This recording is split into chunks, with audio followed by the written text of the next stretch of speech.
welcome to Beyond Anti-Inflammatory Eating, a holistic or contextual approach. My name's Susan, and who am I? Well, I sometimes like to say that my preeminent qualification is that I've been a human being curious and exploratory for over 40-ish years.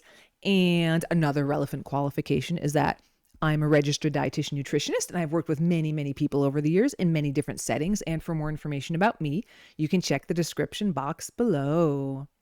An overview. So we're just going to take our time here and luxuriate in information and hopefully reunite with some good old-fashioned common sense, GOFCS. Science and common sense can be friends. All right, we're going to look at inflammation. What the heck is it again, anyhow? We're also going to look at, food shown to promote inflammation, inflammatory foods, why and how, and food shown to promote healing and reduce, interrupt, mediate, or downregulate inflammation towards homeostasis, anti-inflammatory foods, and related factors, namely lifestyle, and practical suggestions and resources for everybody. And when this is live, a Q&A. But here we have the comments. And then there's a note about citations at the bottom of this page or slide. So a disclaimer is necessary. Even though I'm a healthcare provider in the form of a dietitian, this is not a substitute for personal, quality, qualified healthcare and advice as possible. And I wrote as possible because I know that it can be difficult whether or not you have insurance to afford coverage, to get adequate coverage, to get appointments, to find practitioners with whom you resonate. My goodness, it can unfortunately be hard. And what do? In life, we just do the best we can. Okay. So also a trigger warning because these are interesting times. These suggestions are based on interpretation of data, importantly, my professional and life experience, ethics, etc. So feel free to disagree respectfully, hopefully, in the comments section. So what do you hope to learn from this? What are your specific health goals? And how do we even define health? We'll talk about that a little bit more in a bit. Okay, the inflammatory process. It's a natural part of our immune response, as you may or may not know. It's very important and necessary, and of course, in the right amounts at the right times. It can be acute or temporary or chronic, ongoing, which is when the problems occur. So some common causes, it could be microbial infection, for example, a cold, physical injury. Some benign examples might be a paper cut or a sprained ankle, chemical exposure, etc. Also, we'll be focusing on, of course, lifestyle and life, diet or food choices, and sleep or lack thereof, various stresses, stressors, emotional, physical, financial, and various chronic lifestyle-related diseases and co-occurring disease loops. That's one way to look at it. And I put chronic in quotes because as many are learning, these need not be chronic. So that's the great news. And there are fun, delicious, nutritious interventions and doable interventions. Okay. And let's look at some signs and symptoms and diagnostic criteria.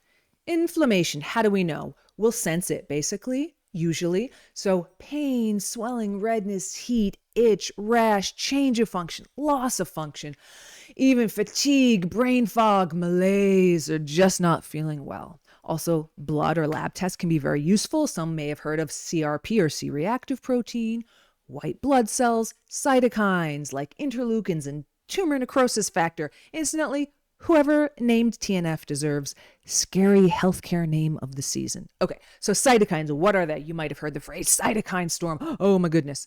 My understanding is that cytokines are proteins released by cells, namely immune cells, that play a role in inflammation so they can be useful markers of inflammation. Also, erythrocyte sedimentation rate, homocysteine, and hemoglobin A1C, which many people have heard of. What is that? That's a measure of your blood sugar or blood glucose, essentially.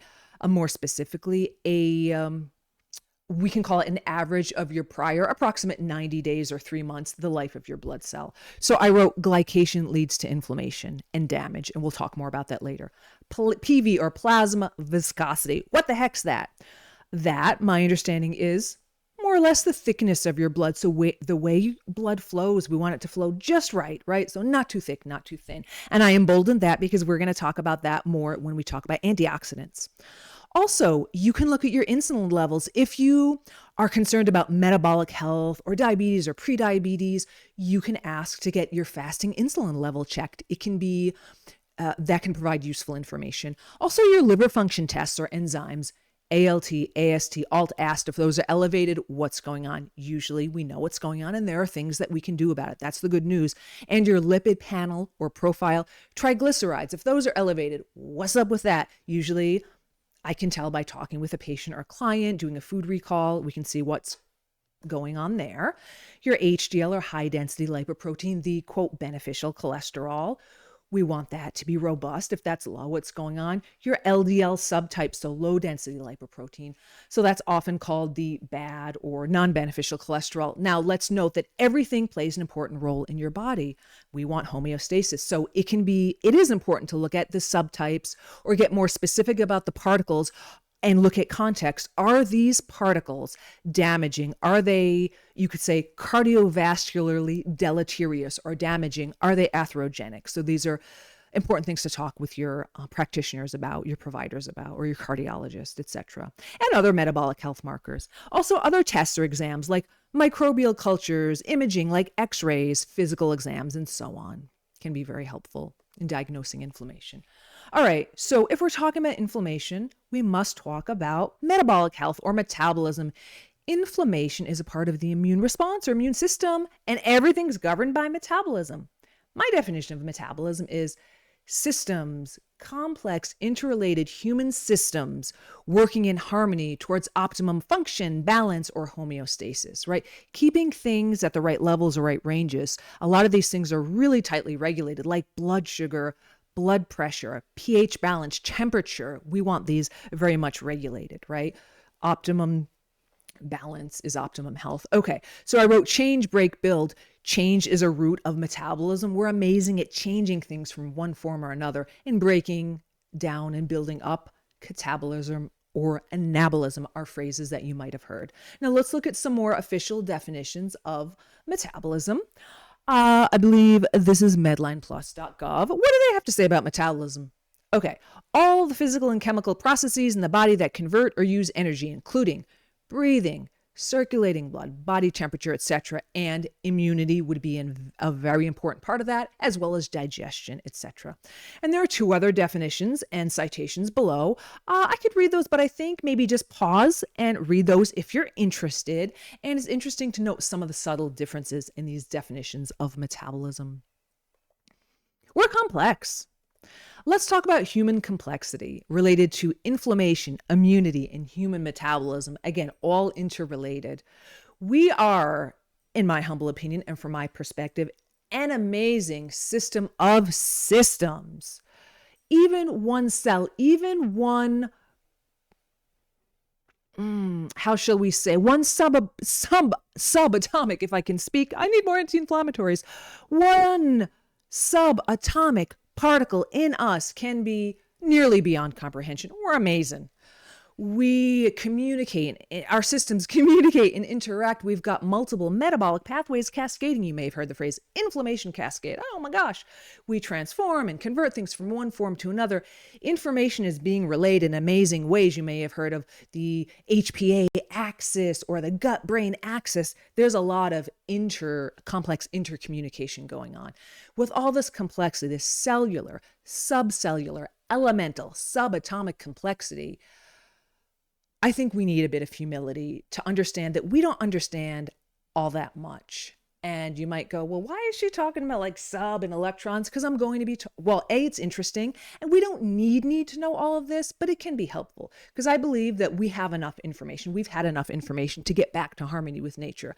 But some of this is helpful. And a lot of this, some of this will be new, useful information, and some will be reminders and encouragement. So, and we are going to talk about energy production, the electron transport chain, and oxidative phosphorylation we might touch upon. And we're definitely going to talk about antioxidants. And so when I look at research articles and I see things like, more research needed, it's not yet clear, mechanism of action not yet known, or we now know, do you really? I'm not sure, with all due respect. So when I see more research is needed, I might say more humility is needed. But again, different perspectives, right? Also important, equally qualified scientists or healthcare experts may disagree. They may simply interpret data differently. And so that can lead to some confusion. So hopefully we're going to clear some things up, right?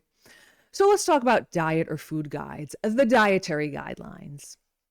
Okay, so we might step back, even take a breath, and ask ourselves, eating, well, shouldn't eating be maybe more natural or intuitive or instinctual? Yes, and we live in, you could say, funky or interesting times, so maybe some help is needed. And again, back to those reminders. So, did you know, or did you remember, if a newborn baby is placed on mama's stomach, bare skin to skin contact with if the baby was not affected by meds from mom that may cause sedation, the newborn baby, this is an amazing reminder. I think, you let me know what you think. If newborn baby is placed on mama's stomach, baby will crawl up. I believe it's called a breast crawl, instinctually. Crawl up, find mama's breast, and start to feed. Perfect first food, right? Amazing. So whether or not everybody has an optimal, say birth and first feeding experiences, and depending on their environment, etc., it's never too late to reconnect with nature. So we can do that. Okay. Oh, the guidelines. My understanding is this they've been around for a long time. In the 50s, they got more specific. In 1992, the food pyramid happened, for better or worse. In 2011, the USDA plate happened. And there are other institutions and organizations that have their other food guidelines. And there's a little history of the USDA food guidance over there. It's just interesting to note. And for all of this information and guidance from public health, what's still going on? I mean, flabbergastation. Is that a word? No, it is. Shock and awe. Okay. I need to take a breath right now. If I had a proper studio here, I'd probably pause it. But anyway, we're working with what they got. We're working with what we got. I might need some more anti-inflammatories right now myself, but I'll have to wait. And I want to get this information out to people. I hope it helps. Seriously, I can't even believe this. What's the number one cause of death in the United States? It's diet and lifestyle related. And why? Okay, it's heart disease or cardiovascular disease, followed by cancer. What's going on here? Let's read some stats here real quickly. And then the citations are at the bottom. That's not okay in my opinion. And why? Nearly 60% of adult Americans have at least one chronic disease. What?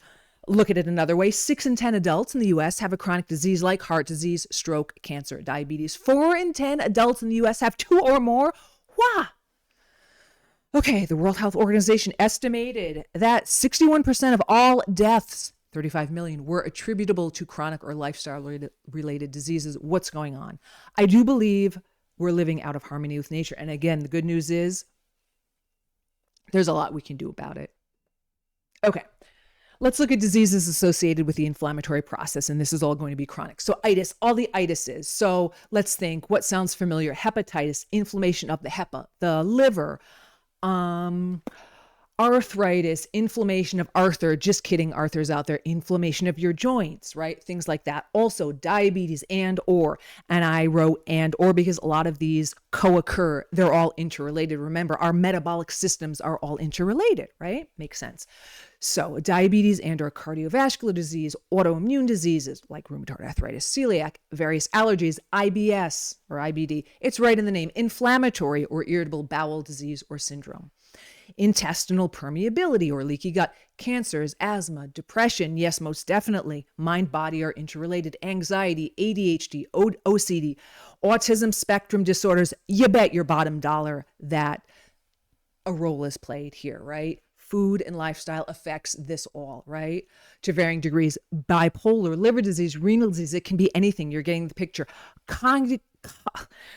I'm so overwhelmed right now. But again, the good news is, because I feel upset. I do feel, I want a positive approach to this, but I feel a little bit upset about how ill we are. I think we deserve better. Okay. All right. And I'm here to hopefully help, right? This is really sad here. Cognitive decline. How heartbreaking is any of this, right? To watch people essentially die, these slow, painful deaths. And cognitive decline or dementia is being called type 3 diabetes. And why? Because it has that metabolic component. Obesity or excess weight or excess adipose tissue, I sometimes call it excess adiposity. So I'm all for updating language as long as it's specific and useful. So some people don't like the term obesity, not a big deal. Excess adiposity, we could say what's excess.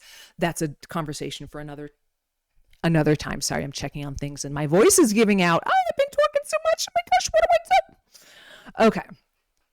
And I have a note so you're getting the picture. Anything can be affected. I have a note at the bottom about genetics. Of course, genes play a role. And the good news is that we can largely control genetic expression. And I wrote nurture plus or minus nature.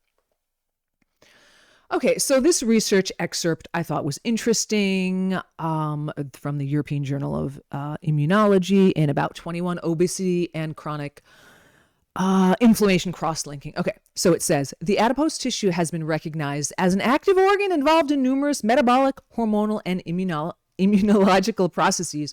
Obesity and associated chronic inflammation leads to many metabolic and autoimmune disorders. Yes, of course it does. So with respect, they're announcing this as if it's a revelation. Doesn't it make common sense that we, first of all, don't know everything about every tissue or even every subcellular component like mitochondria, and that things are interrelated, we're complex, et cetera, et cetera. You get the point. I mean, it makes sense that fat is more than just storage, which is important, or just insulation, which is very, very important. We're complex and we're amazing. So, but I thought that research tidbit or excerpt was interesting. And I have some information that I'm not going to go into below that, but I do want to just say a note about love yourself along the way. I like to say that. So of course, I want everyone to have a positive relationship with themselves when they're making changes to their mind and body. And certainly we can be healthy or unhealthy at nearly every size, every look, every environment, right? And again, it's very important to share information about metabolic health and do it in a positive and lovely manner. So love yourself along the way. It's perfectly fine to make changes, mind, body, and feel and look better. Okay. And I'll leave it at that for now. Excuse me. So let's talk more about how food can help heal or hurt. Let's go on a little adventure and maybe a story. Once upon a time, there was a group of researchers working in a large lab. You know, they do have these really large research labs like USDA, et cetera, and large research gardens. So there were two teams of researchers that had been working really working a lot. They were even researching vitamin D, yet you know how sometimes, right, it happens to the best of us, you set an ergonomic alarm. Oh, it's time to stretch, it's time to take a break, but you're just so involved in your work.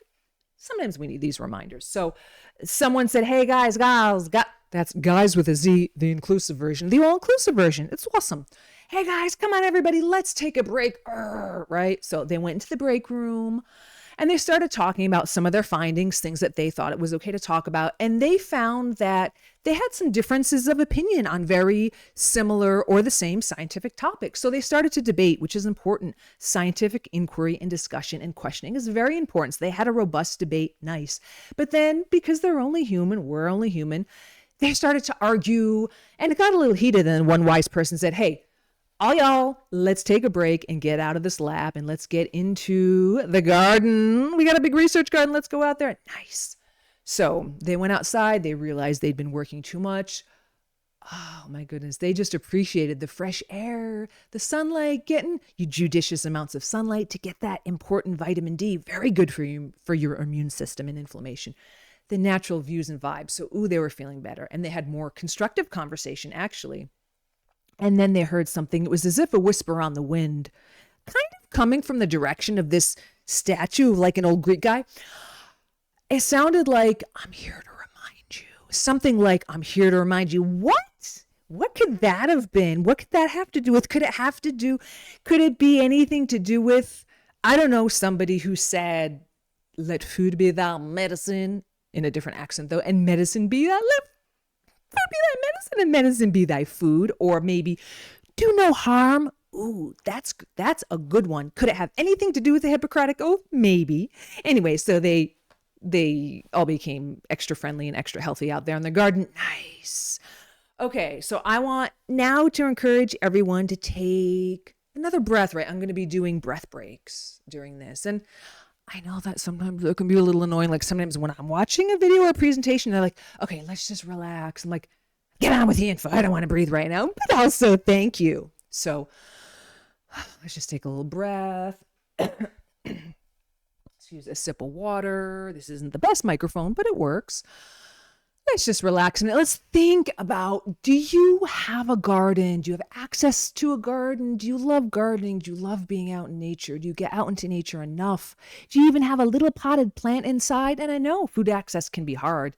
And there are things that we can do. You can even you can grow some herbs inside. You can team up with people. There's a lot we can do. So I want everyone to think of your favorites from the garden, from the farm, pasture, water, or wild. What do you grow? What do you love to eat? Do you love this picture, right? This is a summary of the anti-inflammatory, whole, nourishing, colorful, delish foods like salmon.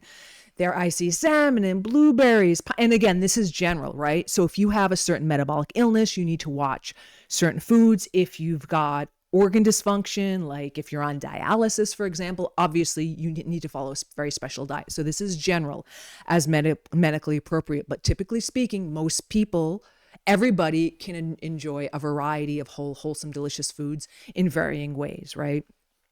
There can be wholesome, delicious menus for any condition, and especially for preventing, or especially when metabolic disease is early. There's a lot that we can do. A little bug came in here, so that's why I'm doing this. Excuse me. Okay, if you see my hand dancing here, hopefully it's just a bonus. But seriously, look at this beauty. And if not, what do you love? What's a beautiful plate or bowl to you, right? So the salmon, the avocado, oh, so delicious, healthy fats. Turmeric, ginger there. I think there might be some Brussels sprouts there. That pineapple, yums. So you get the picture. Ooh, love it. Okay.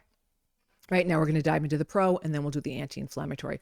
So again, so this is information. We're here to share, not scare. We're not demonizing, we're sharing information in what I think is a very important, necessary, ethical, and useful manner. Okay, so these are your processed and refined foods, carbs, proteins, and fats or lipids. These foods or food-like substances, depending on your perspective, these foods are changed, right? They're refined. They're broken physically, they're altered chemically, they're bleached, deodorized, denatured, concentrated, degummed. My goodness. And this is noteworthy, right?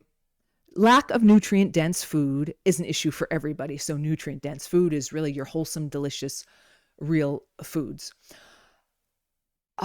Eating nutrient-poor foods is harmful. We see it. And now we're seeing it especially more and more with children. And I've been working more in family medicine and family practice. So I had heard of it, but seeing it with my own eyes has been illuminating and challenging. But I try to focus on the positive. Seeing sick kids can be hard, but I try to focus on the positive. So we see that lab values, amongst other things, reveal early disease in kids 5, 6, 10, 12, 15. They have elevated blood glucose, elevated triglycerides, literally altered liver function tests, even high blood pressure, low HDL. This is what a lot of practitioners are seeing. So these labs reveal early disease, diabetes, cardiovascular disease, liver disease, non-alcoholic fatty liver, as well as a lot of these kids are suffering from anxiety, allergies, etc. So this is very concerning and noteworthy. And again, the good news is that this is reversible, preventable in most cases with lifestyle over drugs and surgery. That should, of course, be a last resort. Okay, so that's the great news. There's a lot we can do, including jumping jacks. Yay! I've had some fun experiences doing jumping jacks with kids recently. But that's another story. Okay. All right, let's fix our tech here. Okay, yeah, but it is a concerning, again, looking at some of these medical records, looking at blood tests. Okay, you can have a blood test from a 12-year-old that looks very similar to a 70-year-old alcoholic who's lived a rough life. I mean, what's going on here? We know what's going on, and it's concerning. And again, there's a lot that we can do about it. So I think that's all I'll say about that for now. Okay, so let's go on to processed carbs. All right, we're going to start with sugars. Now, I've heard people say, don't demonize sugar. Maybe, sure. So I would like to make a formal public apology on to sugar on behalf of the food makers, manufacturers. Okay, so dear sugar, did you prefer living in beets, in cane, in corn, in barley, rice, cactus, or fruit? I'll bet you that you did, because that was your natural home and that's where you belong. But it's just that some people who, I'm doing a little gesture here, they want to make money and they stole you away from your natural home, and that's not nice, and it has consequences. So that's what I'm going to say. Again, we're here to share, not scare. This information is necessary for people to be aware of or to be reminded of. Okay, so what are sugars? They're concentrated carbohydrates. Your average table sugar is glucose and fructose, and we're going to be talking about that, right? So excess glucose. I'm going to say that any concentrated sweet or any added sugar is too much. We did not co-evolve to metabolize, and that's why we're seeing the disease. Certainly we want to have fun in life. We want to enjoy yums, and many people have a sweet tooth, and some people say that they don't have a sweet tooth. Well, you probably have a carb tooth, right? Most people like either sweets or potatoes, especially like potato chips, bread, rice, white rice pasta, things like that. So we can still enjoy life and do it in a certain way to where we maximize our metabolic health. Okay, so let's talk about this. We're going to look at glucose and fructose separately and together. So let's say excess glucose, short and long-term effects of short and long-term consumption or use. Okay, I might need to pause this. However, like I said, my studio is, I need to adjust my sleeve. Excuse me. I'm professional. However, I don't have a pro studio right now, but I want to just finish this up here. Okay. So excess glucose, right? So most people know that it causes a blood sugar increase or spike. It's unnaturally strong. That's really what it is. And at first our bodies can handle it because we're amazing, right? It can handle and adjust. And over time, it's going to cause damage or disease. Many of us know people who we've seen heartbreaking results of excess consumption. Okay, I do have to pause this. Guys, you're going to have to look behind the curtain. Sorry. Okay, hopefully this is working and smooth. I know I'm not going to edit that out. But that's okay. I will probably re-record this, but it's okay. I'm literally just going to check right now. If you want to donate, I can get an advanced studio. Let's hope this is working, everybody. This is nice. It's like the Wizard of Oz. Let's see behind. Okay, I won't go there. All right. So, but seriously, right? You're eating sugar. You're going to get that blood glucose spike. Over time, it will damage your body, right? It's too strong for too long. It's overloading your system. This hyperglycemia and associated hyperinsulinemia is going to lead to damage and inflammation and an immune response to your cells and your tissues and your organs, depending on the situation, right? Especially with high blood sugar, we see it in the eyes and the kidneys, in the fingers and the toes, things like that. Heart, very closely related to heart disease, et cetera, et cetera. Okay, so, excuse me. All right, everybody. Hopefully not a big deal. OBS Studio, love it. Love it or leave it. All right, excuse me. So red blood cell glycation.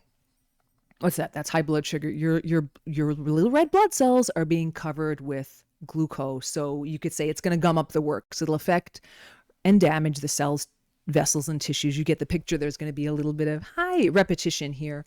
I'm distracted because there's things going on here. I'm only human after all. All right. So the insulin response. So as many people know, insulin is a hormone that helps with blood sugar metabolism. So when you eat sugar, and as we'll see later, even the taste of sweet can stimulate insulin because we're smart, right? And so we want to take metabolic care with our bodies. When we talk about low glycemic sweeteners, this will come into play. So your insulin response, right? This longer term increased insulin production will happen to compensate related to the high blood sugar, the hyperglycemia related to eating excess sugar and carbohydrates. And your pancreas cells can become taxed and worn out, causing further metabolic disease. Also, insulin and you might have heard about insulin resistance. Your cellular insulin sensitivity is down. Your insulin utilization is impaired, right? So it's this unpleasant cycle of metabolic ills. Okay, what else? So you do not want hyperglycemia. You do not want the associated hyperinsulinemia. That will lead to damage, inflammation, etc. Okay, what else does insulin do? It's a complex hormone. We don't know everything about it, right? It's a but what we do know, my understanding is it's also a fat storage hormone, right? So when insulin is high, it can cause weight gain. It's much harder to burn fat. Some people say you can't burn fat. I've seen different biochemical debates about this, but when insulin is play, we'll just say it's harder to burn fat. Okay, what else? Evidently, hypertension or high blood pressure, insulin is related to sodium retention, right? So it can have an effect on your blood pressure, and we'll leave it at that, et cetera, et cetera. Okay, so now let's talk about and the diseases associated with excess sugar, right? Of course, again, diabetes, cardiovascular disease, liver disease, excess adiposity or body weight, and also mood instability. I don't know why there is a mosquito around here, and that is awful. And I'd love to re-record, but I only have so much time in the day. And like I say, we'll see if this gets any traction. I can record a better version, but I think this is sufficient. Okay, so again, diabetes, cardiovascular disease, heart disease, liver disease, excess weight, mood instability, you know it, hangry, yeah, you know it. Also tooth decay. Yeah, I'll leave it at that. Okay, so excess fructose, fatty liver. Why? Because liver, again, my understanding, the biochemists tell me, because I haven't seen this, I haven't been in a research lab, I haven't seen it firsthand. I have to read it in books or get it through continuing education or from university. The biochemists tell me that the liver is the main metabolic home for fructose, right? So when you overload the liver, it's like, what you doing to me and why? So this sugar is metabolized. It can go into long-term storage. Be used or go into long and short-term storage.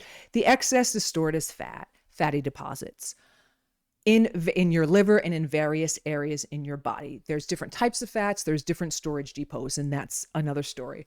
But when you're eating excess sugar, namely excess fructose, it can very easily lead to fatty liver. This is what we see. Fatty liver is on the rise, non-alcoholic fatty liver, right? So you're going to get fatty deposits in your liver. You're going to get increased triglycerides, and that's going to lead to dysfunction. And if you want a nice polysyllabic word, this is called de novo lipogenesis, okay? So some people might go, well, wait, it's sugar, and then how's it turning into fat? Because that's what we do. We're amazing metabolic machines. We transform things. The carbohydrate is turned into fat and stored as fat. And if it's excess, it's going to be, you're going to have metabolic illness, inappropriately stored fat or inappropriate fat in your body that's going to cause there's many different ways that you can look at it. And this is really, really sad. And then for alcoholic liver disease, it's a double, you could call it a double whammy or add insult to injury, because depending on your lifestyle, most people who consume excess alcohol are probably consuming concentrated carbohydrates, or if they're having drinks that are high carb, especially mixing with fruit juice or sodas, etc., it's adding insult to injury. Your liver has to detox, and it's also getting that excess of the fructose. So anyway, and I wrote with fructose, there's less blood glucose increase because it's metabolized differently, but it's still, as we've seen, overloading your system, your cells, especially your liver, and it's a metabolic issue. And then I wrote, any excess is stored as fat in various areas of your body. Any excess of any food is going to be stored as fat. That's how we understand metabolism works, right? However, it's much easier to overdo it with these concentrated sweets, and with the concentrated and processed foods, much easier to overdo it. So that's why I wrote that. Okay. So let's continue on with sugar. Advanced glycation end products, AGEs. So essentially, we could think of it as maybe browning or caramelizing, right? So this can happen exogenously or endogenously, outside the body or inside the body. So in this case, sugar, carbohydrate reacts with protein and fat or lipid in your body, and it can create these compounds these AGEs that damage your cells, tissues, and provoke an immune response. I wrote browning, wrinkling, and sagging, because that's what sugar can do when it interacts and interferes, and it's really damaging your cells and subcellular components. That's what my understanding is. So these advanced glycation end products can cause disruption, can make you feel unwell and look unwell, sadly. Okay. So also sugar can glycate or oxidize LDL.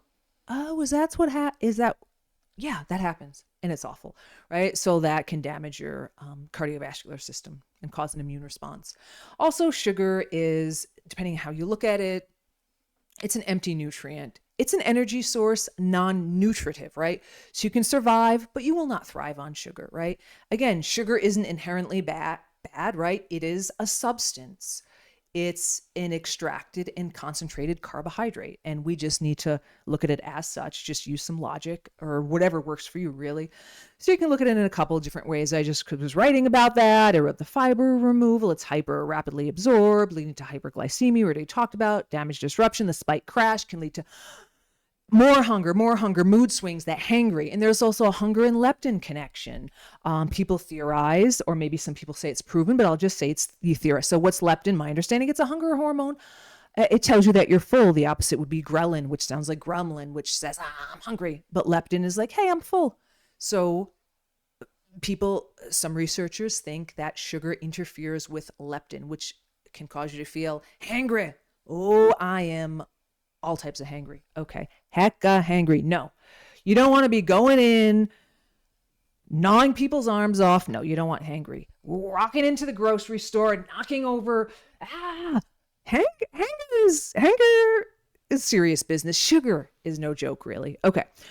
Also, sugar's been shown to feed the non-beneficial microbiota, or you've probably heard a lot about your gut microbiome, these beneficial bacteria and other little microbes in there, right? So probiotics are the helpful or beneficial bacteria and other microbes. Probiotics are good for physical and emotional health, as we'll talk about. They're amazing, right? And we don't know everything about them, nor will we ever know everything about them. We don't need to know everything about them. Let's just live in harmony with nature. But this is interesting to note. So it is thought, you could even say proven, I'm just being careful here, it's thought that sugar feeds the non-beneficial microbes, creating dysbiosis, right? So it disrupts the microbiome and the microbial balance or symbiosis, leading to dysbiosis, right? So just a reminder that fiber is a prebiotic that feeds the probiotic or beneficial bacteria. So yeah, you can have excess calories and excess weight and still be malnourished, sadly. Okay. Also, it's thought that sugar can damage your cells and your organelles like your mitochondria. So just quick reminder, they're little organelles inside your cells, really important for energy production. You might remember from biochem class, right? What is it? The inner membrane is where ATP production takes place, this amazingly complex process that we'll just leave it at that. But the mitochondria does more. New research is showing that it does more. It also is involved, in addition to energy production, it's involved in cell signaling and molecule making, including neurotransmitters. So gut health and mitochondria health is very much involved in immunity and healthy, robust neurotransmitter and we'll say mind-body health. It's all interrelated. Hopefully you're getting that picture. So sugar can disrupt mitochondria, okay? They can become overloaded. And also it's got an addictive quality. Now some people say there is proof sugar's addictive. Some people say, I don't know about that. First of all, you know if sugar's addictive. But I'm just going to be, again, judicious, hopefully, and say it's certainly got an addictive quality. Research studies have shown that there's a dopamine release upon consuming sugar. And I'm just laughing because I'm thinking of stories about people wearing continuous glucose monitors. I'll talk about that a little later when we talk about the low glycemic sweeteners and how even the taste of sweet in these low calorie, low glycemic sweeteners, just the taste of sweet. Did I mention this already? The taste of sweet can cause a little bit of insulin stimulation and release because your body is getting ready. It's getting ready for carbohydrate metabolism. We're amazing, and we don't want to mess with nature, mess with our metabolism. Okay, so again, an addictive quality, a dopamine release with sugar. Excess consumption is easier. It can be darned easy, right? Also, stress and emotional eating is not uncommon. Call it what you want. Stress eating, emotional eating, food addiction, comfort eating, whatever works for you. It's not uncommon. So just be aware. Awareness is key and huge with this. All right. So if you want some guidelines here, I was looking at different organizations, what they're saying. Some orgs say, try to keep it to about 25 grams or 6 teaspoons a day. I say a better goal is 0 to 10. Of course, you still want to have fun in life. There's a lot of yummy ways to have fun. But I'm just saying for added sugars, I suggest keeping it to goal of 0 to 10, depending on your situation, 0 to 10 grams or less a day. What do you think? All right, and then I just wrote there, a teaspoon is about 4 grams, depending, that's weight and volume conversion. Anyway, so you decide, right? This is information, you decide. And I have a picture here of, what is that? That is cane. Sorry, I'm getting distracted here. I need my anti-inflammatory foods. Come on over. We've got cane there. We've got a sugar beet there. And we've got corn there. And if I may be so bold as to speak for sugar, I miss my natural home. I think sugar should have a Southern accent, but whatever, it doesn't matter. Okay, goodness. We're moving on to flour. So it's similar, right? This processed carb. The bran and the germ is removed, leaving the endosperm very carby. Or even if it's a quote whole grain, if it's very finely milled, it's very rapidly absorbed. It reduces the benefit. I wrote low nutrient, simple, rapidly absorbed. Very similar blood glucose increase, similar to the sugar. The blood glucose increase and the fiber removal concerns are similar. It's, again, it depends on the size of it. How finely is it milled? Very finely milled flour can be a problem. Fiber is very helpful. Again, the natural packaging is important and delicious, in my opinion, personal and professional opinion.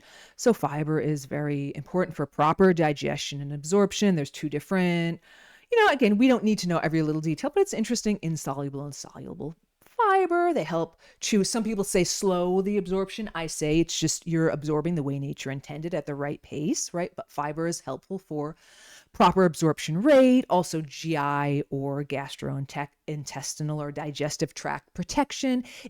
Fiber feeds, you've probably heard this, your beneficial microbes, right? We touched on that a few moments ago. It offers bulk or roughage. It helps with elimination, regularity, satiety or fullness, etc. And some fibers can help lower cholesterol.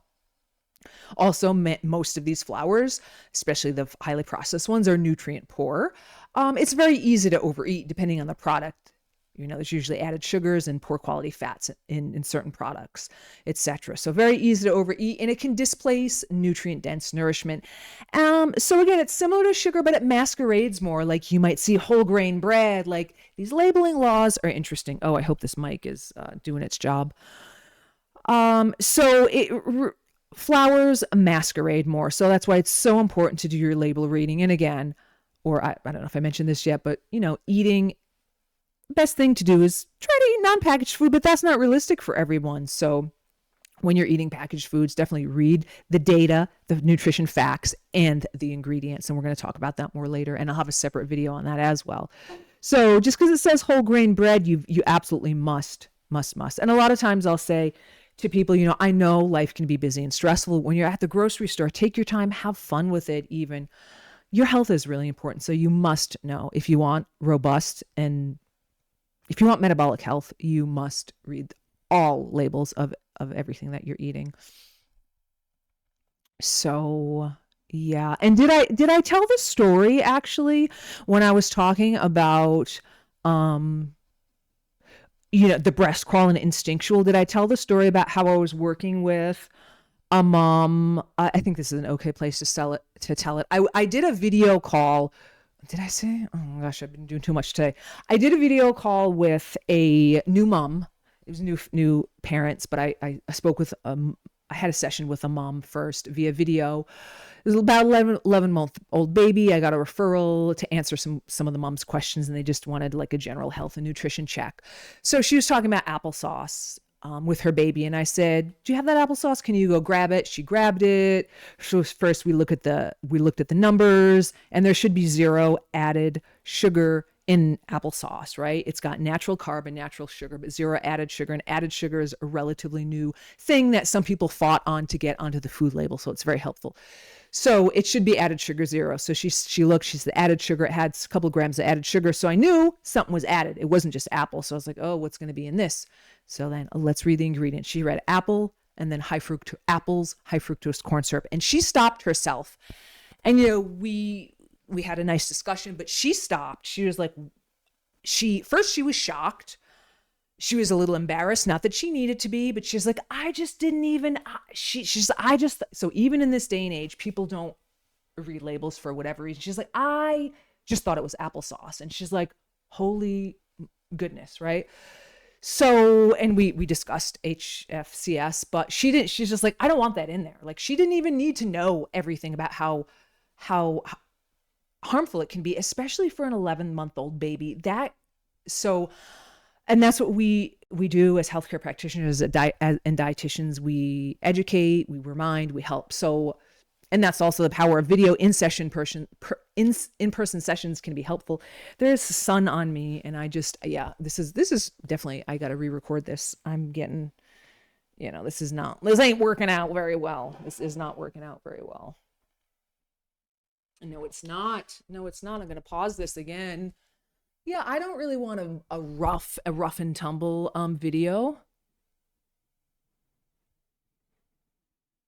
Trying to pause it. It's not pausing. That's okay. Are you recording? I hope you're recording. Yeah, people get to see OBS Studio. It's, looks how it looks. OBS Studio, everybody. Nah, I mean, I want to edit this, but like I say, only so much time in the day. Okay, it looks like it's recording. Next time it will be a smooth, robust production. Okay, so we were talking about, so the beauty of a video session is that it's very easy for people to just grab things from their kitchen and just look at the labels right then and there. I think that's powerful and helpful, and it can still be a connecting conversation. So I'm really glad that I can help that new mom. And again, it's like, you can think you're doing everything right, but an 11-month-old being exposed to high fructose corn syrup is absolutely unnecessary. It's yummy, awesome applesauce, just apples, but that could have metabolic health consequences. So I hope that story is helpful to people and illustrative. Okay.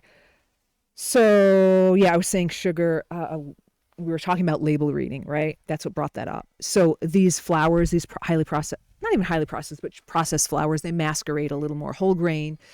So you've got to read the labels, just look and feel the bread. But there's a whole host of things to do in label reading with bread and other products. So also the AGEs, or advanced glycation end products, and acrylamides and toxins can be formed with flours during certain cooking situations. So that can provoke an immune response as well. This is just factual. Sadly, environmental toxins exist, and some of these crops are very heavily sprayed with chemicals which remain, what's a good way to say it? They stay with these chemicals. They stay with the product, and they make it to market. Like, you can't wash all chemicals off. And also there's modifications. So especially if these foods are introduced to young children, it can cause allergies, and even to adults. So just the way these foods are grown and processed can cause immune responses and inflammation. Okay, now let's talk about processed fats and oils. So we talk about industrial oils. I call them industrial oils. People call them all different things. These are polyunsaturated fatty acids, right? PUFAs, you might see that name. If you see it, that's what that is. And this picture down here, that's from how it's made. That's from how it's made. And that is an unpleasant picture, but it's good to see how it's made. Now, there are some oils, I think that was canola oil. There are some oils that are expeller pressed, cold pressed, etc. And there are definitely some better oils, but this is an example of a common oil processing. Okay, so processing, heat, chemicals, pressure, etc., can render these oils, such as corn, soy, canola, sunflower, peanut, less stable, resulting in rancidity and oxidation. And you don't want to eat oxidized oils and rancid oils. These ingested poor quality or damaged or oxidized lipids, fats, or oils, they can more easily become free radicals or reactive oxygen species and oxidize, and they can damage your cells. They can steal electrons, right? They can and they can have a cascade effect. Also, these subpar lipids, I'm calling them damaged lipids, they right? Our cell membranes are made, there's fat is hugely important to we need healthy fats for healthy body functioning, especially our cell membranes. These subpar or damaged lipids can be incorporated into our cell membranes, which can impair the structure and function. That's huge. That is huge. All right. And then I wrote antioxidants to the rescue. Okay. Frying can further damage these oils. Of course, you want to have fun in life, right? Like I said, you can have delicious, yummy, whole, healthy foods. You can have fried foods on occasion, but just note, frying can further damage these oils. Even if an oil has a smoke point, higher smoke point, repeated deep frying can break the less stable bond structure of these polyunsaturated fats. So just know that frying can be an issue for those reasons. These industrial oils are higher in omega-6 fats or essential fatty acids, right? So omega-6s are necessary, but in the proper ratios, omega-6 to omega-3s, you've probably heard about that. So excess consumption, as in our standard American diet, can throw off the recommended ratios. The ratio of omega-6 to omega-3, we'll talk more about this later, is some scientists say, or professionals say 4-to-1 or even 1-to-1 of omega-6 to omega-3. In the standard American diet, it might be 20-to-1 or 40-to-1, getting far too much or excess omega-6 to omega-3, which can cause inflammation and throw off metabolic health. Okay, so even though omega-6s are an essential fatty acid, I wrote excess poor quality fat is not essential and it can lead to damage, oxidative stress, inflammation, poor health, and disease, as discussed. All right. And also advanced glycation end products, as we talked about, are all part of this. It's carbohydrate and protein or lipid/fats. So these AGEs cause damage and provoke an immune response, and inflammation is part of that. Also, chemicals from this processing can certainly remain, even though it's regulated. Oh, what's the tolerable upper limit? What's generally regarded as safe? We'll talk about that more later. These chemicals can certainly remain in these oils, sadly, causing an immune response or a detox attempt, depending on how you look at it. Okay, let's continue on with processed oils. Most people have heard of hydrogenated oils and specifically trans fats. So there's the partially hydrogenated and the fully hydrogenated. And we'll just go through this briefly. So the partially hydrogenated are the trans fats. They have this unnatural, there are some trans bonds found in nature, but this is a certain type of trans bond, which is very widely known to be harmful. So you can look at it, again, in a couple of ways. It's a strange invader. It's not biologically appropriate. It's mal-metabolized. We don't have a sufficient enzyme to break this bond. It causes damage, inflammation, and I was just reading about other harmful effects of partially hydrogenated oils. So there's regulation now, but they're still found in the food supply. So absolutely must read the labels as discussed. Fully hydrogenated, they're technically not trans fats, right? It's a different type of chemistry, but it's still a concern. Now, some people might say, oh, it's not partial, it's just fully hydrogenated. Well, it's up to you. Do you want to eat the fully hydrogenated? I wouldn't recommend it. If you want to wait, it took the FDA quite a long time to actually say, you know what? PHOs, or partially hydrogenated oils, are no longer GRAS or generally regarded as safe.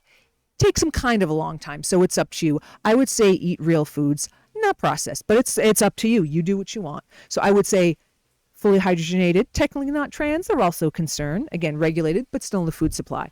Okay, these cause dyslipidemia and metabolic disease, provoke an immune response. Sometimes I just think about margarine and I say, was that a public health oopsie? It sure was. Shall we learn? I hope so. I certainly hope so. Okay, let's talk about a food labeling loophole. Okay, so even though there's some regulation, this is my understanding, and you can double, triple research it.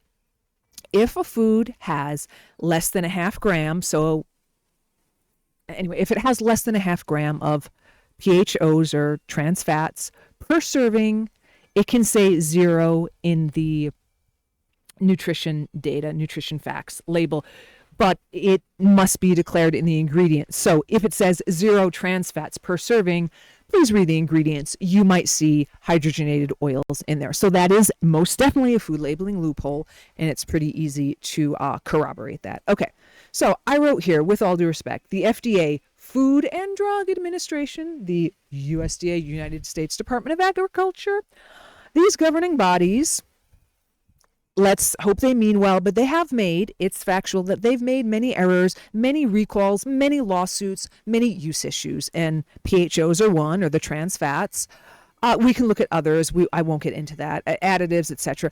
And I was just looking at some stats, and I've got my citation down there. But more than 14,000 drug, and we're talking about food here, but it's the Food and Drug Administration. So it's important to see what's going on with them, right? So I learned that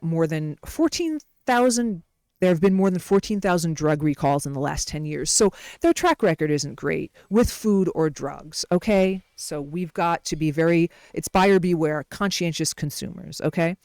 Also, the FDA has okayed items banned in other countries.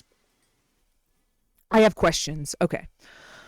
All right, and this can be a little distressing, but we're taking this positive view here that there's a lot that we can do as consumers. We have power. Okay, so 2015, people knew about the dangers, the harmful effects of trans fats years before. But let's just read this. In 2015, this is from the FDA's website. In 2015, a little too late, the FDA released its final determination that partially hydrogenated oils are not generally recognized as safe, or no longer, because they were GRAS. They're no longer GRAS. So it's just a little hard for me to trust their determinations, but I'll leave it up to you, okay? To me, that's, as they say, not okay. All right, I want to read this here. Skittles, Pop-Tarts, Gatorade, Little Debbie's products are banned in the European Union due to containing dyes like Yellow 5, Yellow 6, and Red 40. The EU banned these artificial colors after their scientific research indicated they could be harmful to health, especially to young children. All right, even apples with a chemical preservative, DPA, is banned in some countries. Also, in other areas, Coffee Mate, Ritz, Pillsbury, Wheat Thins, Frosted Flakes, etc. So I just want to know why. Right? It would be a side quest of investigative journalism to kind of go into why are our public health agencies and our, what do you want to call it, regulatory agencies, governing bodies, these institutions, why is this happening? So I've got a lot of questions, and I'm asking for help from maybe some fictional characters here. Oh, it's loading slowly. That's life. Oh, I'm sad. This is terribly sad. But that's also okay. Oh, it's not smooth and delightful. Let me ask you this question. How in God's name? Oh, well. I definitely need to re-record this, but basically Mr. David's going, how in God's name did you get this job? Let me ask you this question. How in God's name did you get this job? I am great at... And this is where I might like to ask another fictional character for help. Spock? Spock? Spock? Spock? We could really use your help right about now, because even a fictional science officer might be an improvement. So I didn't want to say too much because I know we'll get... Oh, wait. I'm getting a call. Who could this be? Hello? Someone with some advanced technology. Hello? Hey, listen. Listen up, everybody. I'm coming out of retirement to say I've seen the light of logic. Oh, that is a hard impersonation to do. Even a subpar one. I've seen the light of logic. I can't do it. Just think of someone with a raspy voice. I've seen the light of logic. Also, I now recall how the human immune system works. I'm sorry, I forgot a lot of stuff because I am no spring chicken bee. I've been working too hard. You know how it goes. I apologize. And even though an apology is insufficient, it's a start. And I'll leave it at that for now, because I don't want this gal to be canceled. She's so terrific. Okay, that accent was not, but anyway. Thank you, random caller who what would you call it? Interrupt my broadcast here. Who could that have been? I have no idea, but I appreciate the sentiment. Okay, moving on. Let's take one more look at Spock. Spock, thank you. Thank you. Okay, controversial fats. What's going on here? Is there compelling evidence of harm that naturally occurring fats, like saturated fat and cholesterol, is harmful? I'm not sure that there is. And what I mean specifically is from healthy animals living in a biologically appropriate manner and plant saturated fats. Plants and animals differ. Also, what animals eat and how they live matters a whole heck of a lot. So let's take some examples here. Omega-3 eggs, right? So how do they enhance the omega-3 essential fatty acid in eggs? They feed flax to the eggs. So what that chicken is fed enhances its nutrient profile or affects its nutrient profile. Other animals like pasture or grass-fed cows, that can be very important. It's been shown that the omega-3, even though there's not a ton, there's more omega-3, which is a very healthy essential fatty acid, and even a little bit less saturated fat in pasture or grass-fed beef. And they're also healthier than I'm getting so tired right now. I really need to pause this, but I need to, I'm going to say right now, this is not a smooth production, but I've got some things on my agenda and I want to share this with people. So I will re-record this in a more smooth manner. But yeah, right now, and I don't want to, I don't have a studio and I'm not going to spend time editing this, so I can't go back and forth, but I need an anti-inflammatory break. But anyway, so the animals living in a biologically appropriate manner are much healthier. Well, it's better not only for the animal, but for us as we consume the animals and the environment. It's a better choice than, and I know it can be expensive and we just do the best we can, but this is information that should be helpful to people, than their industrial or factory raised or farmed counterparts, right? So you could argue that the grain and grain corn fed cows are metabolically ill. Fat is deposited in areas in their body where it's not supposed to be deposited. Also, the chemical residues remain with the antibiotics and growth hormones that doesn't just get washed out of the meat. So I argue that there are animals that are healthier and there are animals that are metabolically ill and they have chemical residue. So this definitely affects you. So what animals eat matters. The animals that we eat, how the animals that we eat live, and when we eat them, it all makes the difference, right? It's this important cycle that we need to be mindful of. Also, I wrote carotene here. So carotenosis, right? So the orange hand down there at the bottom. So someone that's eating maybe too many carrots, they can develop carotenosis where their hands literally turns orange. So that's just kind of an interesting example of what animals eat matters. Like we are what we eat for the most part. Like what we eat and how we live, right? We transform things, but the carotenosis or carotenemia down there is important. And I wrote, excuse me. All right. And I have a little cyborg joke there, but I'll do that when I re-record this. Also our domestic pets and animal companions. I'm going to talk about that a little bit later. What they eat is important too. We want to feed, our animals are so important to us. We want to feed them biologically appropriate food too. So just kind of throwing that out there.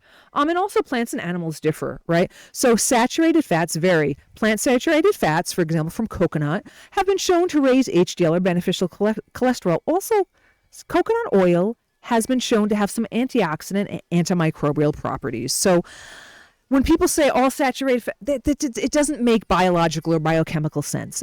Coconut oil is different than other animal saturated fats, and all saturated fats or even animal saturated fats are not created equal. And then cholesterol, which is some people get saturated fat and cholesterol mixed up. They're different.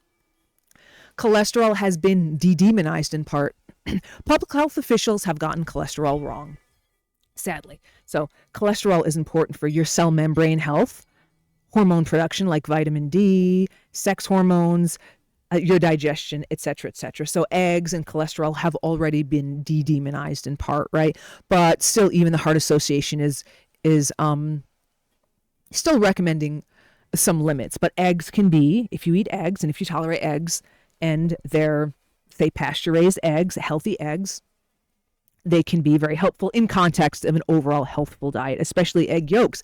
And it's sad that they used to say just egg whites, egg yolks, synergistically work with the whites, but they can be very nourishing. So just a brief tidbit on that. So as I wrote, in context of overall healthful life, right? What does that mean? A variety of real food, activity, a positive mindset, no excesses, right? These should not be an issue. So I'd love to have discussion around this. That makes metabolical sense to me. Metabolic sense. Okay. Processed meats. So in some of these highly processed meats, there can be carcinogens and toxins depending on the processing and preparation. Added nitrates, nitrites, there can be advanced glycation end products. The quality of the meat, as discussed, etc., can impact an immune response or inflammation. Also, there's excess sodium. There can be a lot of sodium, so that can affect your blood pressure. And other additives, right? Okay, associated considerations that can provoke an immune or an inflammatory response. So these are things that are directly on or in food. Additives, right? And we also saw what's banned in other countries, right? So again, you decide, right? If someone says, hey, aspartame's no problem, you can decide for yourself. All right. So additives, so artificial colors, flavors, preservatives, etc. I was even reading about certain emulsifiers can have, especially the highly processed ones, can have even detergent like effects on the GI system, disrupting microbes and the intestinal mucosa, which is an important barrier and can lead to leaky gut. So these additives can literally destroy your body. So this is not heretical or rogue. It's factual. And again, it's towards making positive and fun and delicious decisions. Okay. I just don't really appreciate what people are being sold, but we have to be very informed consumers. Okay. So the additives as well as sweeteners, even if low GI or glycemic index, even if they do not literally raise your blood sugar, you can have what's called a cephalic phase insulin response. So we'll talk about that in the next slide. So we got to be careful about sweeteners. If you're constantly stimulating every day or several times a day, if you're stimulating your taste buds with sweet, even though it's low calorie, no calorie, it doesn't raise your blood sugar, there can be metabolic consequences, right? It's not rocket science. Okay, GMOs, right? That's very controversial. You decide. We don't know. They're genetically now there are different ways throughout history we've modified things, but this is a more intense and invasive modification. Okay, so like I say, you decide on that. It's controversial. There are residues or toxins from pesticides, herbicides, antibiotics, hormones, etc. They can certainly remain even though they're regulated. What's a tolerable upper level limit? What's safe? We know the track record ain't great on some of these governing bodies. All right. Even packaging, right? Like the BPA, things like that. Things can leach from packaging, etc., etc., etc. Other toxins, right? So, as discussed, even if things are gross, right, generally regarded as safe, we see the mistakes that these institutions are making. It's concerning. All right. Sorry. Even if gross, these things can cause reactions, especially if one is sensitive. So some examples are MSG, saccharin, aspartame, BPA, right? There's a lot of regulation about the BPA, endocrine disruptors, BHA, BHT. These are all parabens. These are in food and cosmetics. They have effects on our body, inflammatory. They're called endocrine disruptors or obesogens. They can change your metabolism. People need to know or be reminded about this, okay? What else do we have here? Polysorbates. Oh, those can be very damaging. And these can cause headaches, GI disruption, as mentioned, nervous system distress, etc., etc. Even natural flavors. Oh, this is all I'm saying. Listen carefully. I'm trying to choose my words carefully. What are natural flavors? They might be fine, but they might not. They're a proprietary mystery. I just want people to be informed consumers, right? I see a lot of sick people, wonderful people who are like, So I want people to be empowered with information and loveliness. Okay. Also, environmental toxins like molds and industrial chemicals, right? They can remain, etc., etc. And I wrote, toxins have been found in human tissue, blood, and breast milk. That's a discussion for another time, sadly.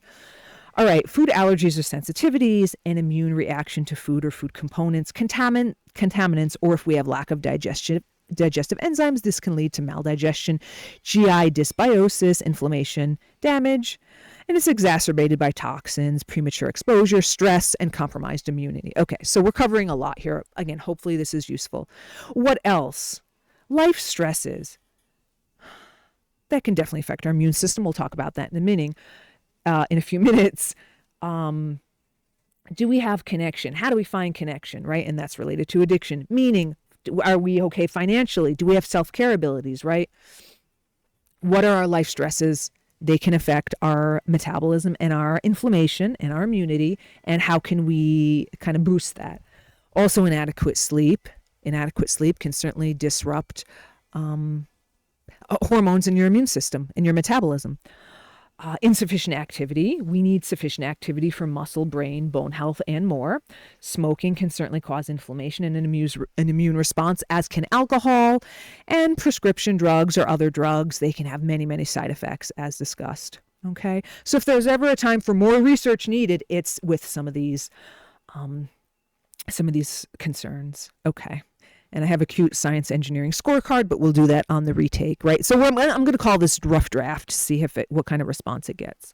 All right, let's talk about low glycemic sweeteners. I get this question a lot, being a dietitian.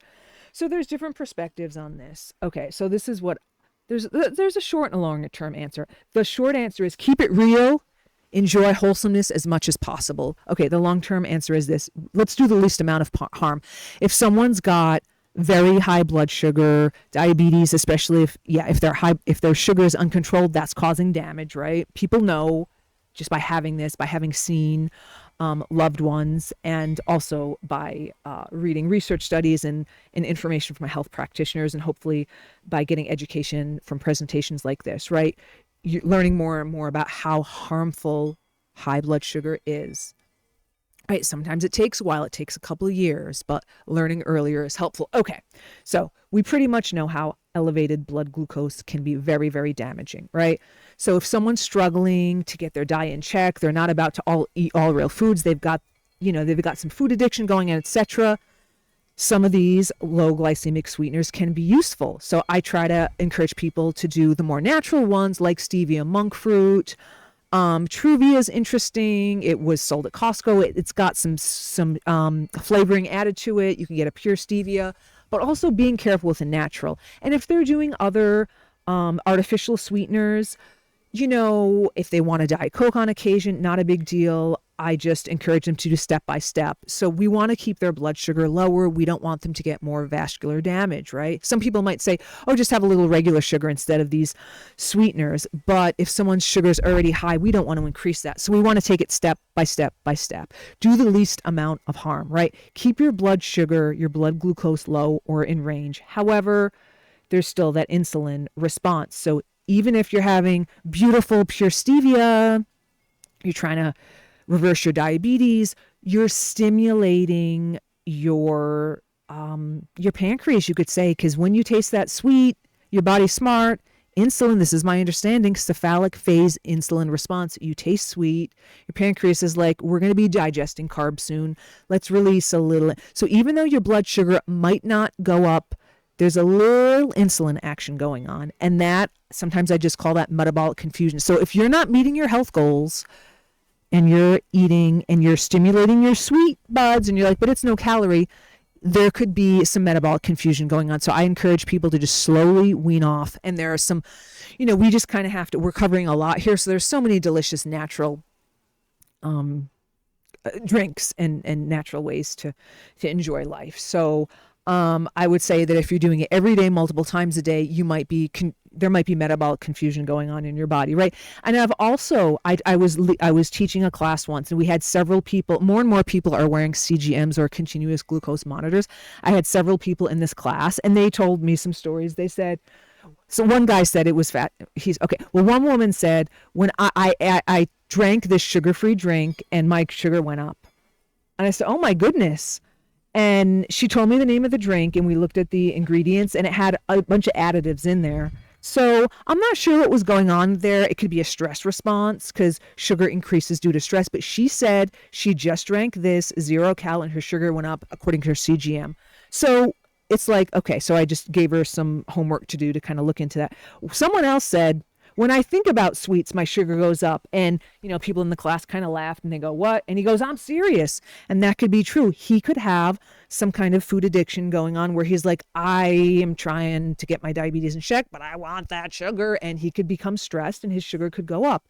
And you don't need a CGM, but it's interesting, right? You don't need to continuously monitor, but it's interesting. And another person said, when I argue with my grandson, my sugar goes up. And there's more funny to that story, but another time. So it's just interesting to, or someone saying, when I had a woman say she loved rice, she said, I can eat 2 tablespoons of white rice and my sugar goes up above the range that my doctor and I discussed, and I don't want it high, but I love rice, so I'm eating 2 tablespoons. So it's really interesting. You just do the best you can with all of this, right? It's not everyone's going to eat this real wholesome, delicious food, even though it's a little harder, but it's doable, but you just do the best you can in life. So again, keep it real, enjoy wholesome as much as possible. So what else? Anything else I want to touch on here? Yeah, just consider food addiction, stress, emotional eating. I think we touched on that. So, and if I still have any viewers or listeners, feel free to comment. I'd love to discuss all this with you. I want people to understand what's up as much as we can and to enjoy life in robust metabolic health. Actually, I don't even know if this is still recording. Let's finish this up here. Okay, let's talk about stress. Stress. How does stress affect immunity and inflammation, right? And oh gosh, life can be stressful, but it can be wonderful. So traffic, housing bills, work woes, cubicle life, truck life. Like if you're a truck driver, I've worked with a lot of truck drivers that have these schedules where it's like, we gotta talk about. So, that's a conversation for another time. But cubicle life, right? It's not quite nourishing. Food insecurity, right? Quality of food, environmental toxins, social media, community support, etc. Right? I want to acknowledge all this. Life can be tough, and there are things that we can do about it. Okay, so when we're stressed, many people probably know that the fight, flight, freeze response is activated, and it's the opposite of the rest, digest, repair, and grow. So you can say sympathetic, parasympathetic. Look at however you want, but with stress, it's like traffic, fight, flight, freeze, right? So we need to just calm. It can be hard to calm. So I'm going to be talking about breathing exercises and really whatever helps, whatever truly helps you, right? Helping yourself, harming no one else, whatever truly helps, do that. So stress or fight, flight, freeze, the stress response. So I wrote here, immune suppression happens when you're stressed because the body is smart. It wants to allocate resources to what, right? If you're going to need to fight or flight, it's going to turn down your digestion, your immunity, reproduction in favor of increasing your heart rate, increasing your blood glucose, your blood pressure, etc. Because you got increasing cognition temporarily because you got, okay, let me get out of this situation, right? But chronic stress, then it's a different story. So initially, the immune system and inflammation, you get cortisol, right? Increases your blood sugar, but cortisol is also anti-inflammatory, right? So temporarily, your immune system is decreased and your inflammation is decreased, but then it's going to go up. Inflammation and immunity and repair can happen after the emergency situation, after the fight, flight, freeze, or stress. So what do you think is going to happen to your cardiovascular system, your digestive system, your blood, your blood vessel, right, with the heart rate, the blood pressure, and the increased blood glucose? What do you think is going to happen over time? I wrote susceptibility and impairment, but what do you think? And some players here are cortisol, as mentioned. I am having a weird accent right now, and adrenaline, stress-related hormones. All right, so what helps? Okay. Breathing. At this time, I need some breathing exercises. But I have this character up in the upper right-hand corner. Now, I appreciate this creative expression of angst, shall we say. And, anyone of any age or any stripe or any financial situation can be stressed. But let's look at this character. I think the younger generation is becoming more and more stressed for reasons that I'll get into another time. But this character, this creative character, what can he be saying? Something, I look at him and I'm like, dude, it's going to be okay. He might be saying, the sheer weight of existence has turned me into the love child of a Marcel, Marceau, et unta Nisha. More or less. And if anyone doesn't know who Marcel Marceau is, kind of looks like this guy, an old school French mime. Okay, and of course Nisha. Oh, Isn't he an existential philosopher? I think he might be. I think he might be a nice philosopher. Anyway, so I just thought that was interesting. And also this mental health merch, as I call it, that I am seeing. I saw, okay, let me fix this here. Oh, get back over here. Mental health merch. Okay, this is what I think, in my humble opinion. I think it's awesome to embrace and destigmatize things. I also think there's been an overcorrection and the pendulum has swung too far in certain directions. What's a good way to say this? Yeah, I mean, I think it's a good idea to, because when we see like, oh, a t-shirt that says, ask me about my crippling anxiety, or these, you can kind of look at the pictures I have up here. I think it's awesome to destigmatize and embrace, but I also don't want people to overly identify with diagnoses and victim mentality, because yeah, that's just what I think. So like I say, whatever works for you. You love mental health merch, go to town. Just be cool. Everyone would be cool with each other, but consider not over identifying with these things. Anyway, so that's a whole another story. So what helps, right? Breathing exercises are huge to de-stress, right? There's so many different breathing exercises. Find the ones that work for you. Exercise in and of itself, enjoyable activity, physical, mental engagement, fresh air, whatever gives you meaning. Do you have support? Even if you feel like you don't have support, you can support yourself. Getting out into nature. If people claim to not like nature, I might say, well, what's going on with that? Nature is healing. We're going to look at that in a minute. We're going to look at the healing and antioxidant power of earth. I find that to be lovely and awesome. And vagus nerve soothing. I think this is amazing. So this kind of goes with the quote gut-brain axis. It's also called the enteric nervous system, or your gut is your second brain. However you want to look at it, we're all interrelated, right? My understanding is this: your vagus nerve, this complex of nerves, you could say, running from basically your brain to your butt, innervating various areas. So if we breathe in a certain manner, especially slow exhales, and of course you want to be careful, especially if you've got disorders, slow exhales and or humming, singing, chanting. What do you think monks chant? I don't know. It can stimulate your vagus nerve and produce soothing sensations. It can help with your heart rate. It can help with anxiety. It can help improve digestion. So just doing things you love. Again, physical activity, breathing exercises, humming, oming can be very wonderful. So I wanted to put a vagus nerve soothing there so people can further explore that. Okay, I think that'll be it for now because, like I said, this is draft version. Okay, I wrote dying of heartbreak. I think it's interesting that literally and figuratively, right, consider the number one cause of death, heart.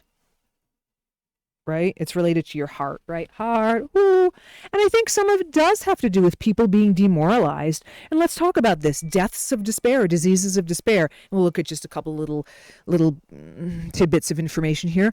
Mortality rates in the U.S. have increased. Why? With suicide and poisoning by alcohol and drugs significantly contributing to the increase alongside the cardiovascular effects of rising obesity.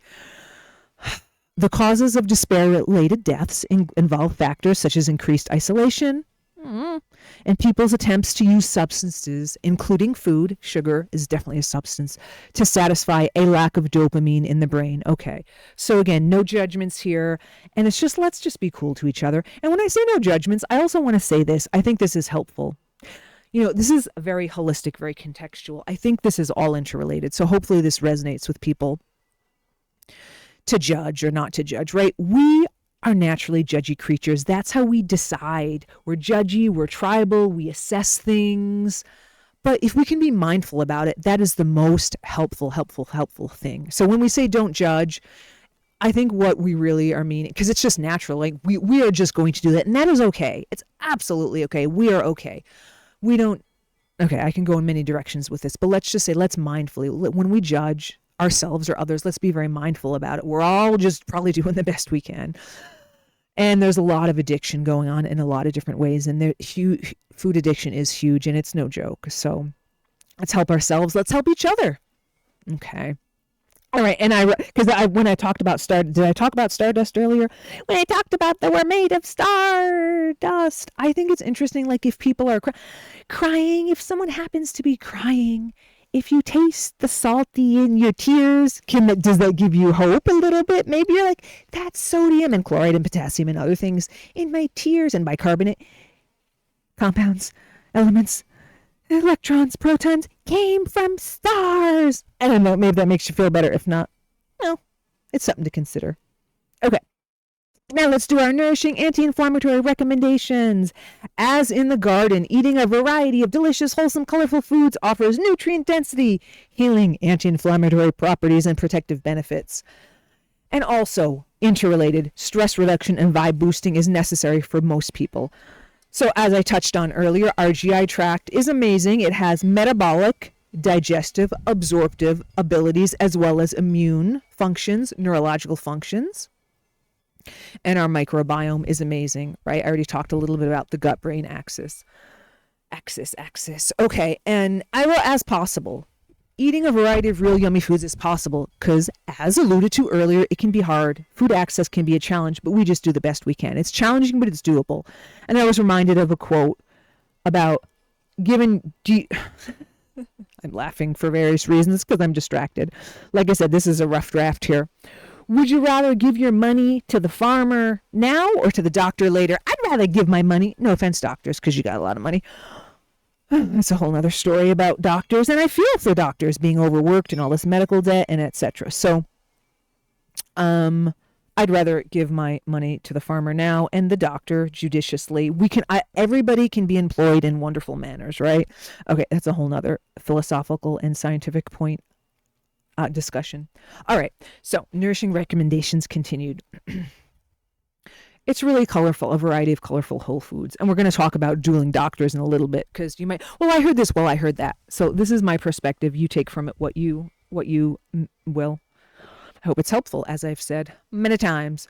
So these colorful whole foods offer vitamins, minerals, fluids, protein, fat, fiber, phytonutrients. What does that mean? That just means plant nutrients, or sometimes you might hear phytochemicals. They're compounds in plants that can be in food that can be very, very helpful.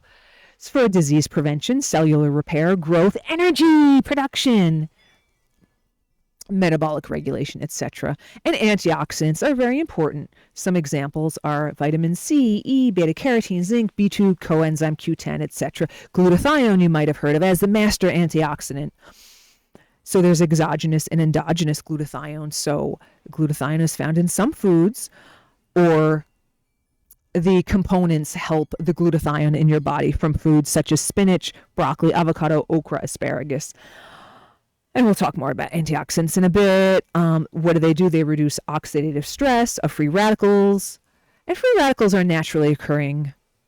And actually, reactive oxygen species are parts of our immune system that can help fight off invaders. So everything in balance, right? So, but excess free radicals from processed diet and environmental toxins are a big problem. So some are naturally occurring, but the excesses are the problem. And these colorful whole foods are a delight for the senses. Yummers. Okay, so here's some polysyllabic words. Again, we don't need to know this. It's just interesting. So these phytonutrients offer a rainbow of protection and or repair. So you might have heard about lycopene, which is found in the reds. And so every color has benefits. So red, I just chose one, lycopene and others, right? These are benefits for your skin, your heart. And then orange and yellow, the carotenoids benefit your skin, your eyes, your heart. There's a lot of overlapping and then individual things that they do. So green, sulforaphane, heart and cancer prevention. Blue and purple, the flavonoids, resveratrol, anthocyanins, brain, and heart health, the neurological function important. White and brown, quercetin, you may have heard of, glucosinolates, allicin, I added more here, heart and anti-cancer benefits, and more. So it's just a little bit of info on the color and the phytonutrient benefits and actions there. All right, let's talk about healthy fats. Yum! Omega-3s, right? And omega-6s are important too, but most people are deficient in omega-3s. So ALA, hi, boo-boo. So 3 different ALA, EPA, DHA, 3 different that we know of forms of the omega-3. So it's good to get a variety. There's some overlapping and some unique things that each of these do. So your omega-3s, where they found in a lot of yummy foods is in these pictures, in different bioavailability and different types of omega-3s in different foods, and we're going to go into that a little bit more later. So the beneficial actions of these omega-3s are that they make healthier cell membranes. That's really important, especially in your brain, better functioning, right? And your heart and all over your beautiful body. They can inhibit. Yeah, I really need to take a break and I really need to re-record this, but I'm almost done. And like I say, here's the deal. Would you rather have a rough draft of this and maybe it's helpful to people, or wait like a couple weeks and have a smoother version? I don't know. We'll find out. What else about the omega 3s? Well, did I say this? They inhibit inflammatory enzymes and they help neutralize free radicals. They're amazing. Many compounds and molecules are amazing in multiple ways. They can help with hormone balance as well. So there are these names here: resolvins and protectins. What are they? They're compounds that mediate inflammation. They're derived from omega-3 essential fatty acids. And there's a note there about upregulation and downregulation of inflammation from these omega-3s and omega-6 and ratios, and you can read about that yourself a little bit later. And I wrote, deficiency leads to cranky confusion. It sure can. Right, so these are really important and yummy. Okay, so antioxidants. What are they doing here? There's a little cool picture there. They can donate an electron to stabilize those reactive oxygen species.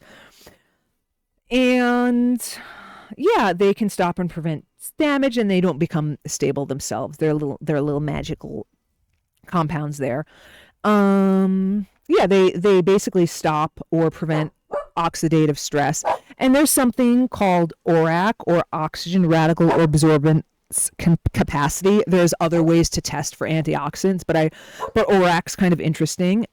And you can further research that if you want. But the highest antioxidant foods are blueberries, strawberries, oranges, cherries, kale. You can read the whole list. Yum, yum, yum. A lot of yummers on that list, okay? And then there are less processed forms as possible. Okay, let's talk about the antioxidant capacity of the earth. Our earth is absolutely amazing. So we already learned about how electron or negative ion donation is important for cellular and tissue health, right? So if there's free radicals going around trying to steal electrons, that's going to damage cells and have cascade effects. So we want these antioxidants to donate electrons and neutralize and have other benefits. Well, guess what? The earth can do that too. So the earth has natural antioxidant capacity. Oops, what's going on here? And I have two little, not that we need a research study, for most of us, we're aware that we go out into nature, and if you literally touch earth with your hands, feet, you touch earth, you can literally absorb. We have absorptive, it's scientifically sound, we have absorptive capacity through our skin, right? We can absorb these free electrons in the earth to help act as antioxidants. It's amazing and beautiful. Again, we don't totally need to know this, but it's very helpful. It can encourage people to get out into nature more, but a lot of people just know, I need to touch earth, right? And there's even a Buddhist practice called touching the earth. A lot of times they don't go outside and do it, but sometimes they do. It's a beautiful mind-body practice. So I wrote data versus instinct here, so they can reinforce each other. So I just want to read these titles here. So this is from the Journal of Inflammation Research from 2015. The effects of grounding or earthing on inflammation, the immune response, wound healing and prevention, and treatment of chronic inflammatory and autoimmune diseases. They had some favorable results from touching earth. And then they use earthing devices. There are devices that you can get in your home. But so these research studies use both, but the most direct ways to touch earth in various ways, and you can kind of read about that, like dewy grass or going to the ocean if you can, or just any way you can kind of touch the earth. If it's a little bit moist, it's helpful. Swimming, things like that. So this other article, what does this say? Earthing or grounding the human body reduces blood viscosity. Blood viscosity is a major factor in cardiovascular disease, and this is is this the Journal of Alternative and Complementary Med? It should be Mainstream Med from 2013. So again, we don't need researchers to tell us that the earth has healing powers, but it's very interesting and helpful. So reconnect with nature. It is going to help you. That plasma viscosity study is really amazing. It can literally help heart disease and it's just, I'm in love with this. Okay, now this is kind of a side note, a little deep dive detour or side quest, whatever you want to call it. So we are, again, these are things we don't need to know. It's just kind of cool. We're biologically electric and magnetic beings. It's awesome and amazing. And just to kind of drive the point home, what's an EEG? Electroencephalogram, a test that records the electrical signals of the brain using small metal discs. Your brain cells communicate with each other using electrical impulses. So it's, even though, you generally know, a lot of people know what an EEG is, but it's just kind of interesting to revisit and just note how electric we are. An EKG, right? Electrocardiogram, a test that records your heart's electrical activity. And there's this whole heart math thing. It's very interesting. Each time, is it helpful to be reminded that each time your heart beats, an electrical signal travels through your heart? The signal triggers, it's just beautiful to me. And what's a mag? A lot of people haven't heard of this. Magnetoencephalography. It measures the magnetic field generated by electric currents in the brain. This is not fringe. This is mainstream. I've got references there. You can look at other references. We're electromagnetic, and to be reminded, maybe we can reconnect, maybe we can recharge, maybe I just love it. Okay. And also we have electrolytes, right? Like electrolytes flowing through our bodies, right? And then so there's a bit about static electricity I won't get into. And then I just had this little side tidbit about, okay, so we're electromagnetic beings. And I was just kind of curious, like, what generates electric force? I guess it's this electric field. What generates magnetic? What generates I just went into what is the source of electromagnetic force? And I believe the answer is nobody really knows. So that's and that's like really what animates us, right? To me, it's just very interesting. And this is where maybe science and religion can just shake hands and say, you know what? We can be friends, we can differ on things, but at the root, nobody really knows. And that's okay. But people are still researching whatever floats your boat. Just try not to confuse people. But anyway, so when I was looking at, like, just for kicks, what's the source of electromagnetic force? The answer was, one answer was virtual photons. And that's interesting, but a little insulting. I think that's AKA, I don't know. We don't know. Could you just say, I don't know? I would have done better to have asked a wizard or a magician or even Yoda. Certainly Master or Senior Yoda would have probably given a good answer. Even Baby Yoda, even an unintelligible sound would be a far superior answer to a virtual photon. Even photons themselves, I conjecture that they might be saying something like, we like illuminating you. You revolve around us. We're mysterious. You do not understand the nature of us. What are we? Oh, we are mysterious. You don't understand the nature of us, photons. You sure as heck don't understand the nature of virtual us. Okay, have a nice day. We'll see you tomorrow morning. All right. So hopefully you get the picture. All right, let's talk about dueling doctors, and we wrap up soon. With all due respect to everybody, this can be confusing. Scientists may interpret data differently, and that's okay. We can all get along. And also, incidentally, we're all omnivores, so whatever you choose, if you choose a vegetarian, a vegan diet, a raw diet, a pescatarian diet, a low-carb diet, a keto way of eating, and this is low-carb actually in nutritional ketosis. I highlighted that because that can be very, very helpful for metabolic health. It's not fad. It's not unpleasant. You just have to do it in the right way with the right support. Nutritarian, paleo, flexitarian, gluten-free, elimination that some people utilize the so-called carnivore diet. I look at that as an elimination diet, and then you can add things back in, right? Whatever truly works for a person.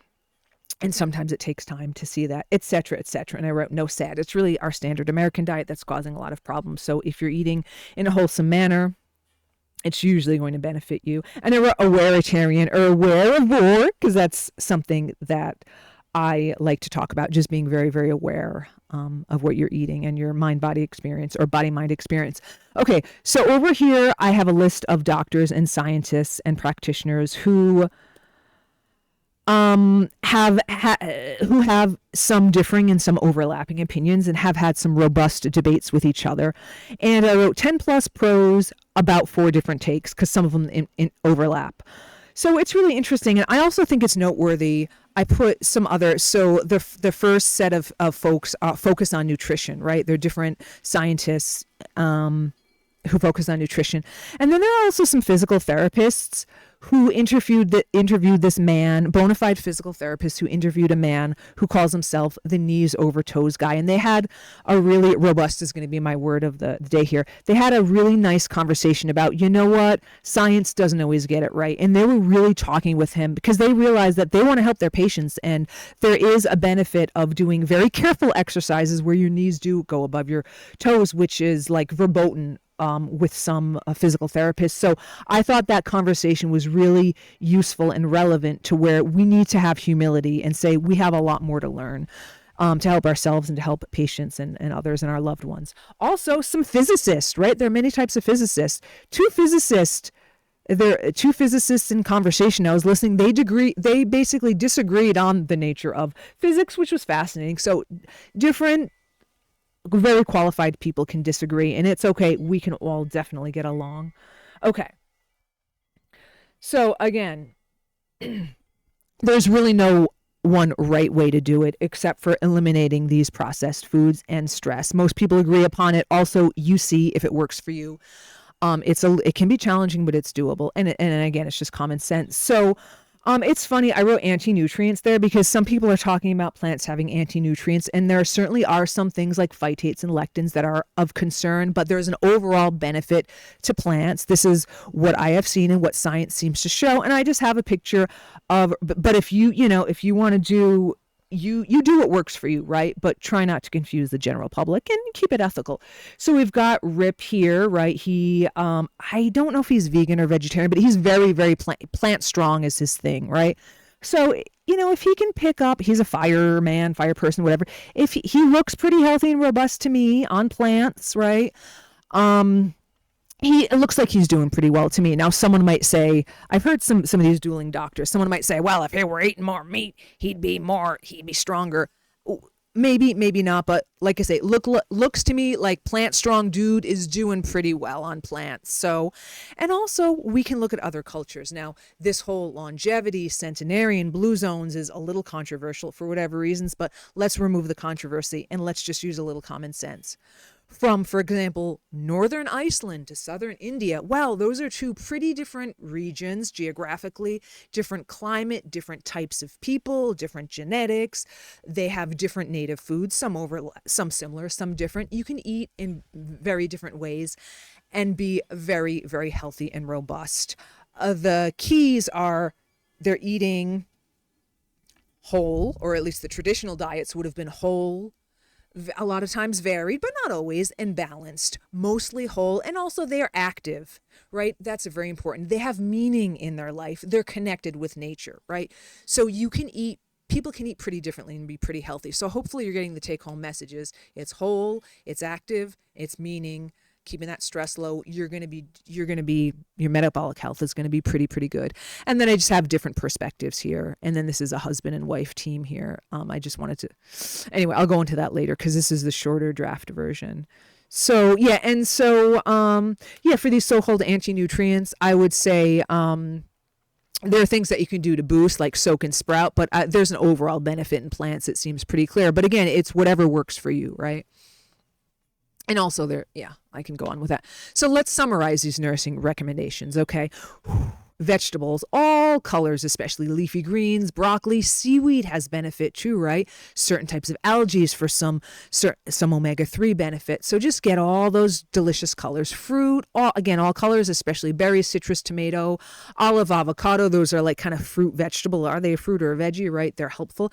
And again, this is for the general public. If you've got a certain situation, you might have to limit certain foods, even whole foods, okay? Fish. Fatty fish, salmon, mackerel, sardines, tuna. Okay, there are some toxins, right? What can we do? I don't like that the environment is polluted and there's a mercury concern. So just do what you think is right. Do the best you can. Sardines, my understanding is a healthy, and they're really yummy. They might be like sardines. Canned sardines are actually pretty darn yummy. So that's a good choice if you do fish. And then there are also supplements. But the whole food is the best with the synergy, right? And more bioavailability. Okay, seeds, nuts, right? Flax, grinding the flax. You can get, Buying fresh flax and grinding it yourself is the best. Hemp, chia, and also walnuts, macadamia, almonds, and you can soak and sprout for more benefit with some of these foods. What else? Herb spices, ginger, turmeric, garlic, onion kind of plant spice. Also tea, cacao, mushrooms can be very beneficial. And we're not talking about sugary chocolate. We're talking about cacao powder, or nibs, things like that. And again, you can enjoy and have treats as well, but we're talking about whole delicious foods too. This is about abundant deliciousness.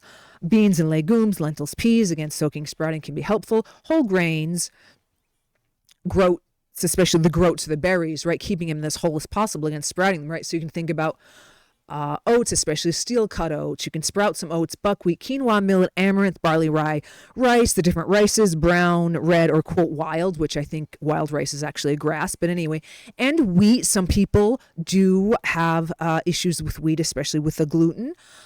But not everybody, and especially if you got a quality wheat, like an heirloom wheat, and one that hasn't been treated with pesticides or modified, that can affect how you tolerate the wheat. So these are just things to think about, and also if you're sprouting as well. And fermented foods, first of all, yum, yum, and yum. They're delicious and lovely. Read the labels. Fermented foods are great to add. You can make them yourself. Just be careful. Read the labels. Are they truly fermented? Make sure there's not a bunch of sugar added. And you want to be just aware of the sodium content. But most people, especially as they're getting more metabolically healthy, you can include fermented foods in your diet, and they're going to have very, very good effect, very helpful effect for your gut microbiome and your brain, your mind, other things that we can't even comprehend how these complex metabolic processes work. And like I said, they're just delicious. And you can make your own with caution, and other whole foods, right? So meat, eggs, dairy, I would say proceed with caution on some of these, but make absolute sure that they're as much as you can, right? I know it can be hard, but as much as you can. If they're naturally grown and raised and processed without chemical residues and minimally processed at that, there's less need for an immune response, right? And I talked about that a little bit earlier. So this is, again, at the end of the day, it's up to you. I already said consider sprouting, grains. This girl's gotta take a break. Ooh, yeah. I know after having a busy day, I think this was ambitious to try to record this. So I'm just going to take a break right now. A breath. I wish I had water next to me, but I don't. So let's see how this goes. Beans, seeds, grains, and nuts. And they're also so incredibly delicious. And so sprouting, again, it can get rid of some of the concerns about some plant chemicals. Also delicious, right? Did I say that? I think I said. Also more bioavailability, and certain nutrients are increased with sprouts. So those are some reasons to sprout. Water, very important to get filtered as possible, right? I don't want people to stress about being stressed, or if they can't do this, you just take a breath, a nice breath, sing, dance, do the best you can. Right, so water, important to get filtered. Get a good filter, maybe invest, go in with someone on a great filter. Yeah, I want to be careful with saying names right now, but when your water's filtered because you can taste, or rather you can't taste, it's just going to be clear and delicious. Some water filters are insufficient. So filter, tap, or you can go to refill centers, right? You want to purify from the toxins, from environmental toxins, including chlorine, fluoride, plastics, any prescriptions that are in our water supply, industrial chemical runoff, and microbes, right? So, spring water is awesome, but if you're buying this, it can be very expensive to buy water, and especially water in glass. If you're buying plastic bottled water, I would just really think about that. Can I get a water filter? Can I filter the tap? Go to the refill centers? What can I do? Again, do the best you can. And it's yummier. Okay, and then ways to make water. And then that's another story, delicious beverages, so we can decrease the sweetened beverages. All right, and also removing the inflammatory foods and replace with favorites above and as discussed. And also non-food considerations, this mind-body awareness. So breath work, as mentioned, or breathing exercise, physical, mental activity, emotional awareness, sleep, harmony, peace in general, however you can de-stress and decrease environmental toxins, and touch earth for reasons discussed. Okay, by the way, calories optional. This is just that good old-fashioned common sense that I alluded to. Of course, all calories are not created equal. We've got some pictures here of equal calorie foods. So like right here, it's okay, you can have, I think maybe this was 2,000 calories. You can eat this and it's processed and it's going to be digested and metabolized differently and make you and give you different nourishment and make you feel differently. Or you can eat all this. First of all, it's more food to eat and it's more nourishing, right? Equal calories, very different results. So this is not rocket science. It's pretty basic stuff, but you can go into the complexities of it as well. So I wrote common sense, and I wrote, if you want some scientific literature on this, Dr. Ginger Shermer, she's got a PhD and she's a dietitian and she is a presenter for continuing medication. Excuse me, my goodness, I need to take my anti-inflammatory break. CMEU or CEs. Dr. Shermer, dietitian, and a very achieved dietitian. She's a presenter for people getting continuing medical education units, which we all of us providers need to get, or we should, but I believe every provider is required to get continuing ed yearly or per seasons. For dietitians, it's I think we do it every 5 years. Which is every 5 years we are required to have, I think, about 75 hours of continuing ed that we share with our credentialing bodies. Okay. And then Dr. Robert Lustig, I appreciate some of his work. He's a physician. He's a professor. He's also a lawyer, a little bit of an overachiever. He's a public health policy advocate. He's a neuroendocrinologist. He also has if I understand correctly, does he have a biochem degree from MIT? I feel like he kind of knows a little bit about biochem, and he talks a lot about killing the calorie. He can be a very dramatic man, but it's just, if counted calories is helpful and fun for you, do it. Otherwise, it's not necessary because, of course, they're not all created equal, and there's more information about this. So that's just a little FYI. And so in terms of the food guides, right, there are a lot of different guides out there. I think the best guide is like getting a beautiful plate or bowl and putting colorful whole food on it, right? We can look at the USDA, the way they parse it out, also Harvard School of Public Health. The Diabetes Association has a plate that's decent. And just making your own beautiful plates of the color and the variety. But if you want a certain type of guidance, there's a lot of guides out there. Just check your sources. And of course, label reading is huge. It's very, very important. So I already mentioned this, but I'll mention it again. Label reading, very important, always, if you're unable to have non-packaged processed foods. So, and I'll have a whole other presentation on label reading. Again, this is a draft. Right now I'm a little bit distracted. It's been a long day. I'm losing my voice. I want a more smooth production to happen, and I need a little break with an anti-inflammatory boost. Woohoo! So overall, it's complex, yes, but it's not rocket science. When we're living out of harmony with nature, for example, eating inflammatory foods or processed foods and having excess stress, that leads to dis-ease. When we're in harmony with nature, as discussed, it leads to ease, health. How are we going to define health? I'm going to define it. Let's see. Health of mind, body, and environment. Ease, right? Absence of disease, energy, functionality, balance, homeostasis, as discussed. Also smiling, feeling joyful, sharing joy, sharing food, whole, delicious food. Challenge yourself. How can I come up with the most delicious and wholesome recipes and share them? Sharing love, right? What does that mean to you? So anyway, and then I have a little anti-inflammatory joke here. You mess with nature, you get a storm of cytokines. Hee hee hee. Okay. And so overall suggestions or summary. And again, this is general as medically appropriate. Mind, body, or body, mind, whole approach to health, wellness. This is naturally anti-inflammatory. I broke it up into food, beverage, activity, and awareness. So as discussed, do some nice meal planning or improv, but meal planning with the real, whole, fresh as possible. The foods with this color, taste, variety, read the ingredients, all as discussed. Water quality, as discussed. Awareness, as discussed. Being very much aware of your true hunger and fullness. Are you engaging in stress eating? What's up? Right? Maybe include, more than maybe, include, I want to encourage people, if you're not doing so already, to include a gratitude or blessing before you eat every meal. It can be whatever you want. non-religious, religious, whatever really works for you. Just thanking the farmers, thanking the animals, most definitely.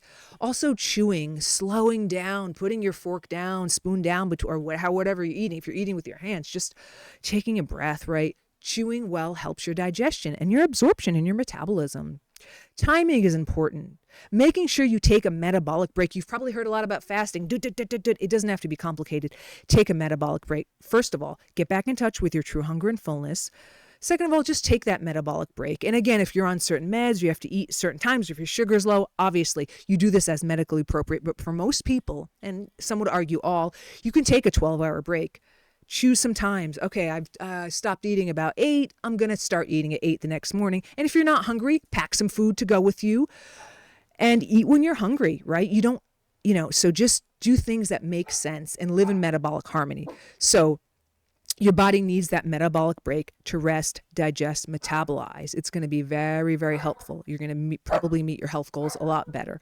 So activity, choose indoor and outdoor fun. The outdoor is very important, the natural antioxidant capacity of the earth, as mentioned. So outside fresh air, breath, the benefits of nature, vitamin D, touch earth, and inside as a backup, and it's easier, right? So almost anyone can do something. If you need to do it modified, you can do it. There's amazing videos, dancing, chair exercise.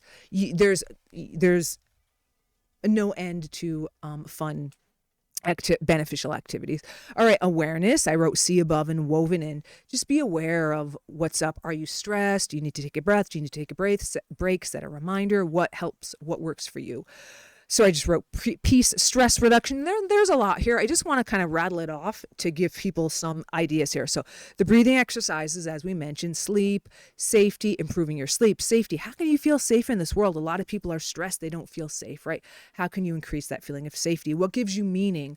What helps you relax? Is it meditation? Is it movement? I wrote an example of Tai Chi or something like that. That's a beautiful mindful movement that can be helpful in so many ways. Yoga, chanting, humming, again, that vagus nerve stimulation, very helpful. You can activate your parasympathetic, relaxed nervous system, right?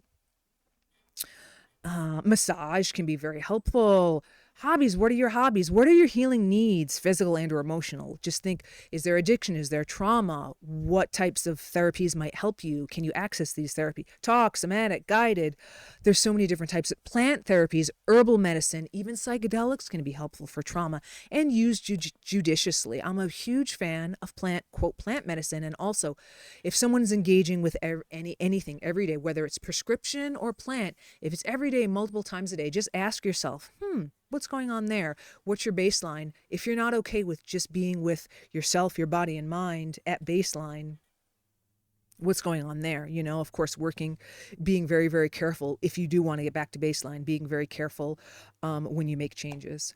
I wrote for calming, pain relief, self-inquiry, appetite, etc. Laughter is hugely helpful. And just what else? General life and stress relief skills. So I also have a note here, a clinical note about tube feeding. So if someone's on tube feeding, we always hope that it's temporary, but some people need to be on tube feeding for various amounts of times. There are whole foods or blenderized tube feeding formulas out there. There are ones that you can buy. It's unfortunate that they're not easily available and covered by insurance, and they can be expensive. You can also, with caution, make your own. There are dietitians who specialize in blenderized tube feeding formulas. You can, whatever dietitian you may be working with, if they don't know about this, they can research, right? There are safe ways to do this. So I think that's whole foods tube feeding formulas are helpful. I just wanted to add that to have it more holistic and complete. Also, our animals and family members, I touched on this earlier. They're so important to us. They help us heal, right? All animals deserve biologically appropriate food. So I know it can be expensive, and I don't, of course, want anyone to feel guilty or anything or stressed, but just think about, read the ingredients in your cat and dog or whatever food. Is it biologically appropriate? What can you learn, and work, of course, work with a vet. Don't just go, you can make homemade dog food, but it has to be balanced, complete and balanced. So there are DVMs, doctors of veterinary medicine out there who can talk to you more about what's appropriate for you, for your dog, whole, raw, what can you do to help your family member glow and grow and live a really long time. So this is all interrelated and important. And I just wrote thrive versus survive. I want people to thrive, not just survive. So I hope this is still recording. I hope it's been smooth enough. I hope it's helpful for people.